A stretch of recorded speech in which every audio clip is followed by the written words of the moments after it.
बदलते भारत की शान।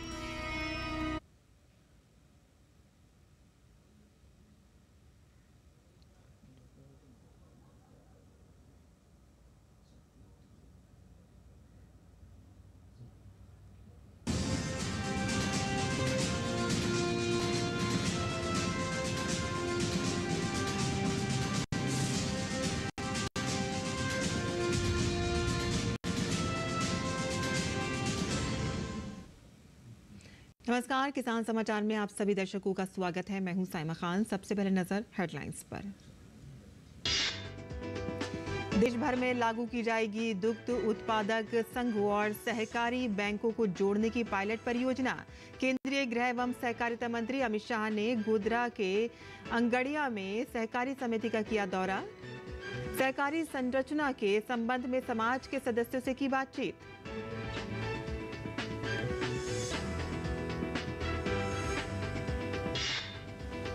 नई दिल्ली स्थित दिल्ली हाट में किसान उत्पादक संगठन मेले का आयोजन। किसानों को अधिक बिक्री का मौका प्रदान करना है मेले का मुख्य उद्देश्य। देश के विभिन्न राज्यों से आए किसान उत्पादक संगठनों की शिरकत।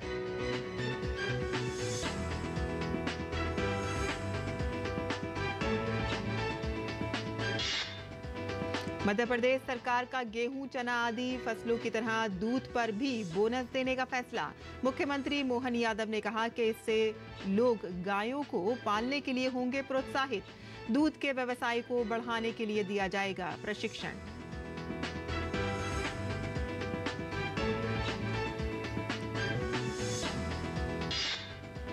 और देश के अलग अलग हिस्सों में बारिश का दौर जारी। आज उत्तर प्रदेश के लखनऊ, गोंडा और गोरखपुर समेत 32 जिलों में भारी बारिश का अलर्ट। ओडिशा और पूर्वी राजस्थान में भी भारी से बहुत भारी बारिश की संभावना।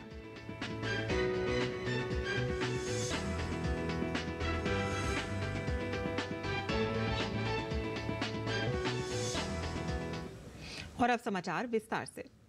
केंद्रीय गृह एवं सहकारिता मंत्री अमित शाह ने कल गोधरा के अंगड़िया में एक सहकारी समिति का दौरा किया। इस दौरान सहकारी संरचना के संबंध में समाज के सदस्यों से बातचीत की। दूसरी ओर पंचमहल डेयरी में राज्य के सहकारिता मंत्री और गुजरात के सहकारी संगठन के अध्यक्ष और नेताओं के साथ एक बैठक हुई। इस अवसर पर नेफेड, पंचमहल डेयरी और पंचमहल सहकारी बैंक के अध्यक्ष जेठा भाई भरवाड़, राज्य के सहकारिता मंत्री जगदीश विश्वकर्मा सहित सहकारी नेता उपस्थित थे। सहकारिता मंत्री अमित शाह ने सहकारिता विभाग द्वारा दुग्ध उत्पादक संघों और सहकारी बैंकों को जोड़ने के पायलट प्रोजेक्ट में बनासकांठा और पंचमहल जिलों को शामिल करने के बाद किए गए कार्यों की समीक्षा की। पंचमहल दुग्ध उत्पादक संघ और पंचमहल सहकारी बैंक के सहकारी क्षेत्र में एक साथ काम करने से पंचमहल जिले में दोनों संगठनों के सदस्यों को लाभ हुआ है, और जबकि दुग्ध उत्पादक संघों और सहकारी बैंकों को जोड़ने की पायलट परियोजना अब देश में लागू की जाएगी। केंद्र के गृह मंत्री और सहकारिता मंत्री माननीय अमित भाई शाह साहब हमारे यहाँ पायलट प्रोजेक्ट के रिव्यू मीटिंग के लिए आए थे। उस दरमियान हमारे कॉरपोरेट ऑफिस का उद्घाटन किया, हमारे उज्जैन प्लांट का उद्घाटन किया, मालेगांव प्लांट का उद्घाटन किया। और आज की तारीख में जो कोऑपरेटिव टू कोऑपरेटिव जो लोगों से बैंक खाते में पैसे डालना और पैसे लेना, कैसे किसान क्रेडिट कार्ड, कैसे सीधी ऋण, कोऑपरेटिव बैंकों ने कितना किया है, कितना फार्मर को दिया है, क्या क्या है, उसका खुद उन्होंने जायजा लेके फार्मर लोगों के पूछताछ किया। मध्य प्रदेश सरकार ने गेहूं, चने आदि फसलों की तरह दूध पर भी बोनस देने का फैसला किया है। मुख्यमंत्री डॉक्टर मोहन यादव ने घोषणा करते हुए कहा है कि प्रदेश सरकार द्वारा जिस प्रकार किसानों को गेहूं, चने आदि अलग अलग फसलों के लिए बोनस दिया जा रहा है, और इसी प्रकार अब दूध पर भी बोनस दिया जाएगा ताकि लोग गायों को पालने के लिए प्रोत्साहित हो सके। मुख्यमंत्री डॉक्टर यादव ने उज्जैन के ग्राम रत्नाखेड़ी स्थित कपिला गौशाला के संवर्धन और एक एक पेड़ मां के नाम अभियान के शुभारंभ कार्यक्रम को संबोधित करते हुए कहा कि दुर्घटनाग्रस्त व दिव्यांग गायों को गौशाला में रखा जाएगा और दूध का व्यवसाय भी लोगों का जीवन बदलने में सहायक हो, इसका प्रशिक्षण भी शुरू होगा।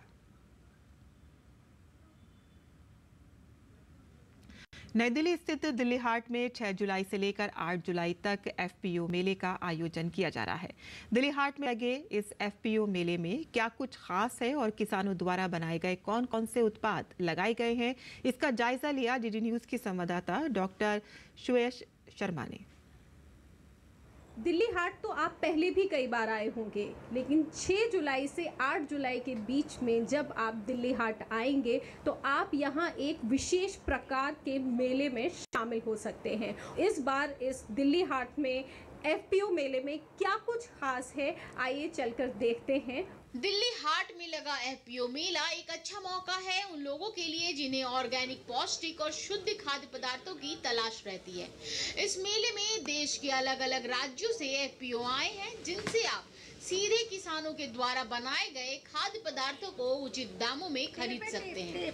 And I am very fond of organic products because nowadays lot of mixing and chemicals are there. Farmers का अगर डायरेक्ट कांटेक्ट से आपको कुछ सामान अगर अच्छा मिलता है pure, so nothing like it, because आज की मार्केट में it's very difficult to get pure things. So saw this Kashmiri stall, so bought some kava, some apples and cherries. It was really tasty. I would suggest please buy the cherries right here. They're really tasty. ये जो initiative है ministry of agriculture की तरफ से बहुत ही commendable है। पूरा भारत से ये जो एफपीओज यहाँ पे आए हैं, इकट्ठे हुए हैं, ये बहुत ही महत्वपूर्ण है। इस मेले में देश के अलग अलग राज्यों से एफपीओ आए हैं। कश्मीर के सेब से लेकर उत्तर प्रदेश का शुद्ध शहद भी आप इस मेले में खरीद सकते हैं। हम लोग पूरी तरह से सब्जियों पे काम करते हैं, जो सीजनल वेजिटेबल्स होती हैं। हमारे पास अभी तुमड़ी आलू यहाँ पर है और लहसुन है पहाड़ का।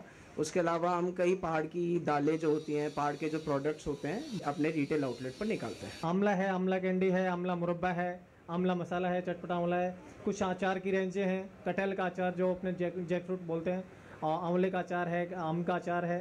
इन सभी चीज़ों को हम यहाँ पे लेके आए हैं। यहाँ न सिर्फ खाद्य पदार्थ बल्कि गृह सज्जा की स्वदेशी वस्तुएं उचित दाम पर मिल रही है।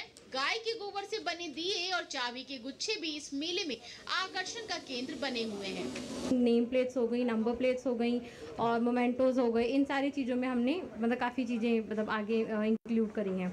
इसके अलावा इसमें प्योर देसी गाय के गोबर के अलावा जो प्राकृतिक गोंद होती है सिर्फ वही यूज़ की है हमने। इसमें कोई भी प्रिजर्वेटिव या ऐसा कुछ भी यूज़ नहीं है, तो ये प्योर हम बोल सकते हैं कि एनवायरनमेंट फ्रेंडली है। बहुत अच्छा रिजल्ट आ रहा है। और एक हमारे शहद की सबसे ज़्यादा उत्पादन जो मस्टर्ड हनी की होती है, सरसों हनी की होती है, उसको लेकर के बहुत बड़ी हमारे देश में एक भ्रांति रहती है। वो जो घी की तरह है, ये सर्दियों में टेम्परेचर कम पे जो जम जाता है, तो उसको लोग बाग इसको बिल्कुल ख़राब शहद को मानते हैं और सबसे ज़्यादा फॉरेन कंट्री में उसी की डिमांड रहती है। 300 किसानों का एक ग्रुप है जिसमें जैसे महिलाएं हैं, ये सांब्रानी कप बनाती हैं। ये हमारे यहाँ का बेस्ट कप वो माना जाता है, जैसे आप पूजा घर में यूज़ कर सकते हैं। इसमें हवन सामग्री रहती है, इसको आप जला के रख दें, पूरा धुनी होता है। इसी तरह की ये आइटम है जो हैंडीक्राफ्ट प्रोडक्ट हैं, जैसे ये बना रखा है, ये गुलदस्ता हो गया, ये गुल्लक हो गई, ऐसे बहुत सारे प्रोडक्ट हैं। इस मेले का मुख्य उद्देश्य किसानों को अधिक बिक्री का मौका प्रदान करना है और उन्हें बाजार में अनेक उत्पादकों की मांग बढ़ने में मदद करना है। यहाँ पर आपको स्वदेशी तथा स्थानीय उत्पादकों का विविधतापूर्ण संग्रह भी देखने को मिलेगा, जिन्हें विभिन्न विशेषताओं के द्वारा तैयार किया गया है। तो जैसा कि मैंने आपसे कहा था कि दिल्ली हाट तो आप पहले भी कई बार आए होंगे, लेकिन इस बार 6 तारीख से लेके और 8 तारीख तक ये दिल्ली हाट में जो किसानों का मेला लगा है वो एकदम अद्भुत है। आप यहाँ आइए और किसानों के द्वारा बनाए गए प्रोडक्ट्स बिना केमिकल के, पूरी तरीके से ऑर्गेनिक, चाहे वो मसाले हो, बिस्किट्स हो या आपके बच्चों को लुभाने के लिए चिप्स हो, वो सारी चीज़ें आप यहाँ आकर ले सकते हैं और वो भी उचित दामों के साथ। कैमरा पर्सन राजेश शर्मा के साथ मैं डॉक्टर सुयश शर्मा, डीडी न्यूज़ दिल्ली। और केंद्रीय मंत्री डॉक्टर जितेंद्र सिंह ने प्रधानमंत्री नरेंद्र मोदी द्वारा शुरू किए गए एक पेड़ मां के नाम अभियान के तहत पौधारोपण किया। उन्होंने पौधारोपण से पहले पौधे के साथ अपनी माताजी की मार्मिक तस्वीरें साझा की। सोशल मीडिया प्लेटफॉर्म एक्स पर एक पोस्ट करते हुए डॉक्टर जितेंद्र सिंह ने लिखा कि आदरणीय प्रधानमंत्री श्री नरेंद्र मोदी जी द्वारा आरंभ किए गए एक पेड़ मां के नाम अभियान के अंतर्गत जम्मू में अपनी माता जी के पवित्र हाथों से स्पर्श किए पौधे का पौधारोपण करने का सौभाग्य प्राप्त हुआ।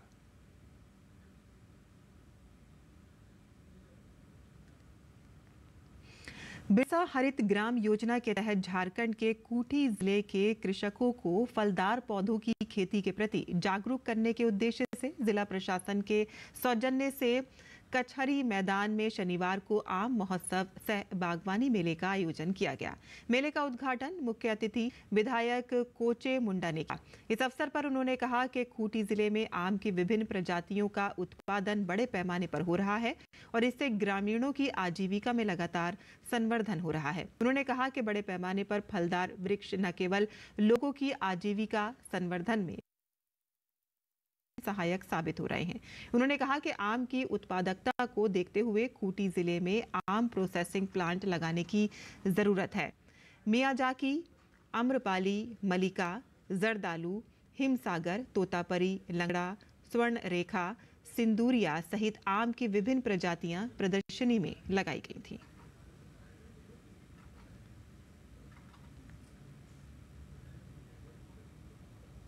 देश के अलग अलग हिस्सों में इन दिनों बारिश का दौर जारी है। मौसम विभाग ने आज उत्तर प्रदेश के लखनऊ, गोंडा और गोरखपुर समेत 32 जिलों में भारी बारिश का अलर्ट जारी किया है। ओडिशा और पूर्वी राजस्थान में आज अलग अलग स्थानों पर भारी से बहुत भारी वर्षा की संभावना है। वहीं दक्षिण की बात करें तो तटीय कर्नाटक में 9 जुलाई तक, आंतरिक दक्षिणी कर्नाटक में आज अलग अलग स्थानों पर भारी से बहुत भारी बारिश होने की संभावना है। अरुणाचल प्रदेश में 8 से 10 जुलाई के दौरान भारी से बहुत भारी वर्षा होने की संभावना है। असम और मेघालय में 9 और 10 जुलाई को भारी से बहुत भारी बारिश होने की संभावना है।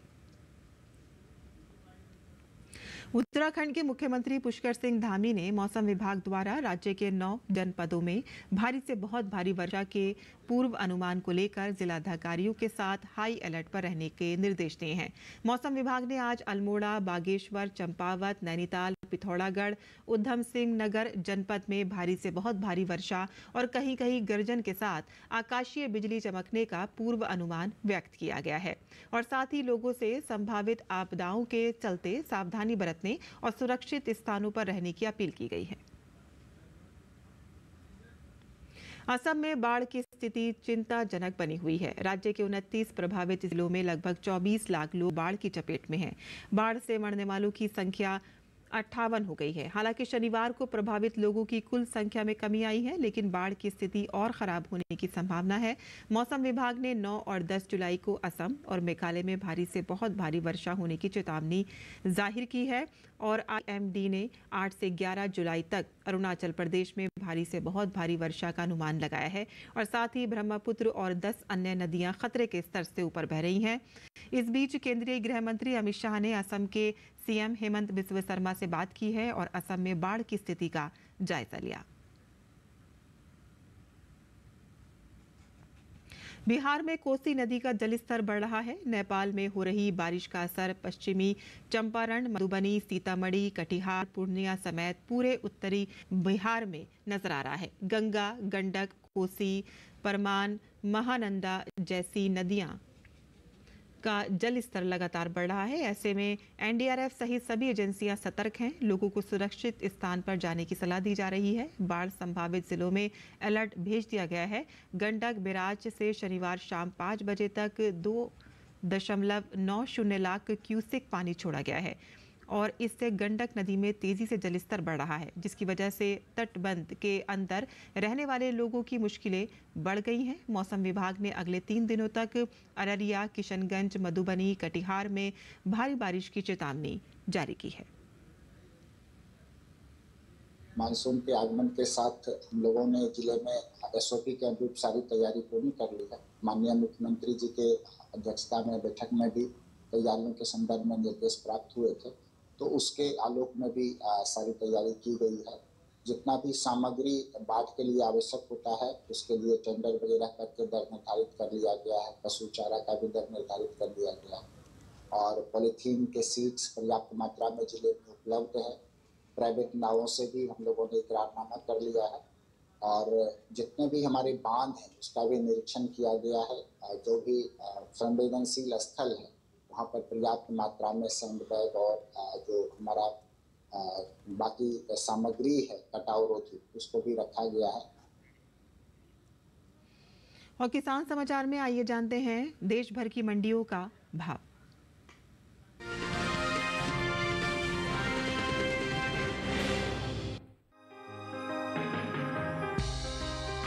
शनिवार को ज्यादातर मंडियों में धनिये के सौदे गिरावट के साथ हुए। वहीं इस दौरान कुछ मंडियों में धनिये भाव में तेजी भी देखने को मिली है। बात आवक की करें तो कृषि उपज मंडियों में इन दिनों धनिये की आवक सामान्य बनी हुई है। एगमार्क नेट के मुताबिक देश के अलग अलग राज्यों की कृषि उपज मंडियों में धनिये के भाव इस तरह रहे हैं। गुजरात के अमरेली मंडी में धनिये के भाव में तेजी का रुख रहा। यहाँ 5 जुलाई को धनिये का भाव रहा 6100 रुपए। 6 जुलाई को भाव में 40 रुपए की बढ़त रही और भाव 6140 रुपए के स्तर पर जा पहुंचा। गुजरात की ही भाड़वन में इस दौरान धनिये के भाव में कुछ गिरावट दर्ज की गई। 5 जुलाई को यहाँ धनिये के सौदे 6500 रुपए के भाव पर हुए। 6 जुलाई को भाव 250 रुपए टूटकर 6250 रुपए पर आ गया। गुजरात की ही जूनागढ़ मंडी में भी धनिये के भाव इस दौरान सुस्त हुए और 5 जुलाई को यहाँ धनिया 6400 रुपए के भाव पर बिका। 6 जुलाई को भाव में 100 रुपए की गिरावट आई और भाव 6300 रुपए जा पहुंचा। गुजरात की ही मांगरोल मंडी में भी इस दौरान धनिये के भाव में गिरावट का सिलसिला जारी रहा। यहाँ 5 जुलाई को धनिया 6900 रुपए के भाव पर बिका, जबकि 6 जुलाई को भाव 200 रुपए गिरकर 6700 रुपए पर आ गया। विदेशी बाजार में भारतीय मसालों की लोकप्रियता तेजी से बढ़ती जा रही है। भारतीय मसाला बोर्ड की ओर से हाल ही में जारी किए गए ताजा आंकड़ों के मुताबिक निर्यात किए जाने वाले मसालों की मात्रा और कीमतों में खासा इजाफा हुआ है। साल 2023-24 में देश से 15,39,692 टन मसालों का निर्यात हुआ है, जबकि बीते साल यानी 2022-23 से इसकी तुलना की जाए तो निर्यात 14,04,357 टन रहा था। वहीं बात धनिये के निर्यात की करें तो देश से होने वाले धनिये के निर्यात में इस साल बढ़त देखने को मिली है। साल 2023-24 के दौरान धनिये का निर्यात तकरीबन 8% बढ़ा है। भारतीय मसाला बोर्ड की ओर से हाल ही में जारी ताजा आंकड़ों के मुताबिक वित्त वर्ष 2023-24 के दौरान धनिये का निर्यात 1,08,000 टन के पार पहुंच गया है, जबकि बीते साल इस दौरान धनिये का निर्यात 54,481 टन का हुआ था। यानी बीते साल के मुकाबले इस साल धनिये का निर्यात करीब 54,143 टन बढ़त देखने को मिली है।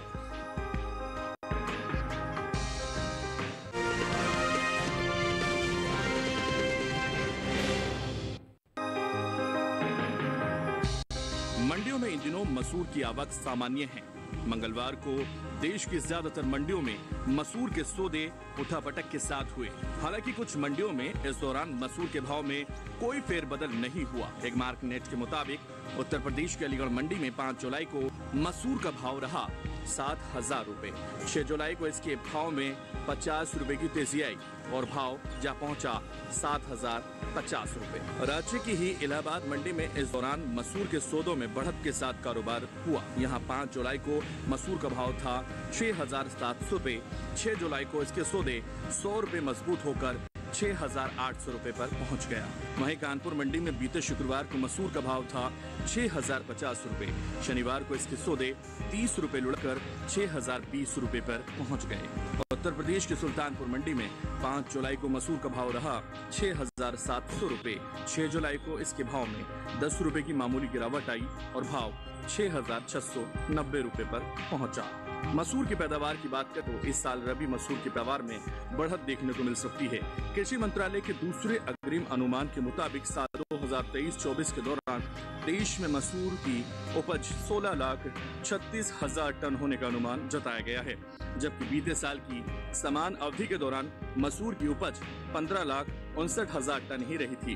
आपको बता दें कि केंद्र सरकार ने विपणन सीजन 2024-25 के लिए रबी फसलों के न्यूनतम समर्थन मूल्य में बढ़ोतरी की है। रबी फसलों में सबसे ज्यादा बढ़ोतरी मसूर की दाल की एमएसपी में हुई है। रबी सीजन 2024-25 के लिए मसूर दाल की एमएसपी में 425 रुपए प्रति क्विंटल की बढ़ोतरी हुई है और अब इसका न्यूनतम समर्थन मूल्य 6,000 रुपए से बढ़कर 6,425 रुपए प्रति क्विंटल जा पहुंचा है।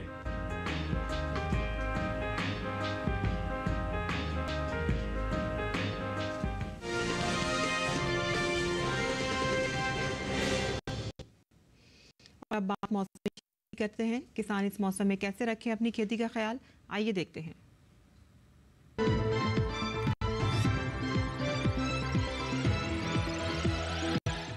नमस्कार, आप देख रहे हैं डीडी किसान।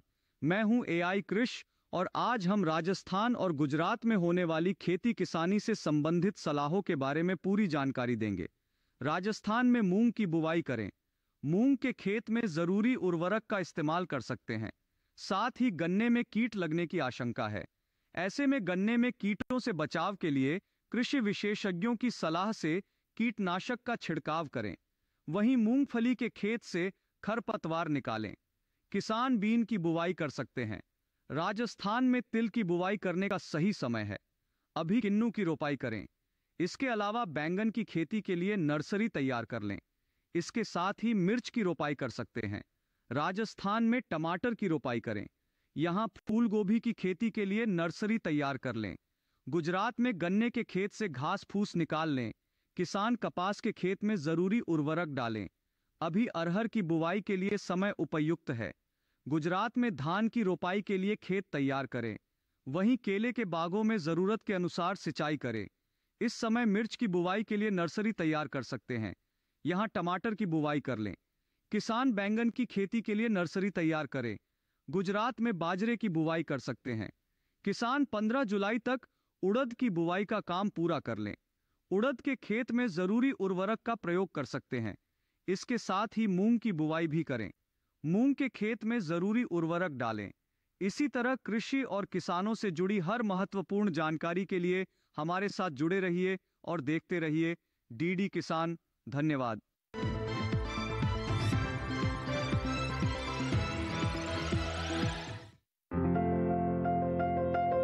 ये समय मूली की पूसा चेतकी किस्म की बुआई के लिए काफी अच्छा है।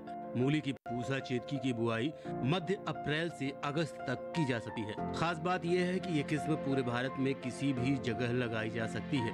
1 हेक्टेयर में बिजाई करने पर इसकी 250 क्विंटल तक उपज ली जा सकती है। पूसा चेतकी नरम और खाने में कम तीखी होती है। इसकी लंबाई 15 से 22 सेंटीमीटर होती है।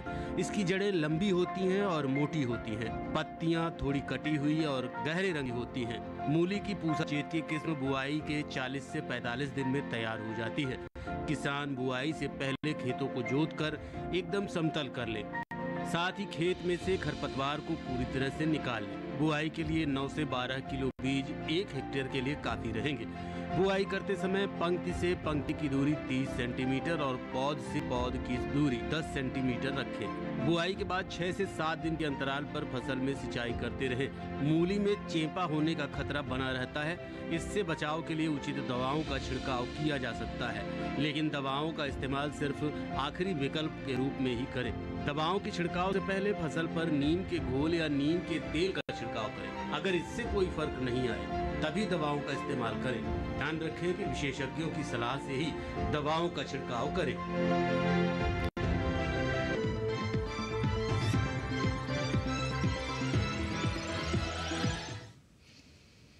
और आइए खेती किसानी के साथ साथ नजर डाल लेते हैं कुछ और महत्वपूर्ण खबरों पर। खास खबर में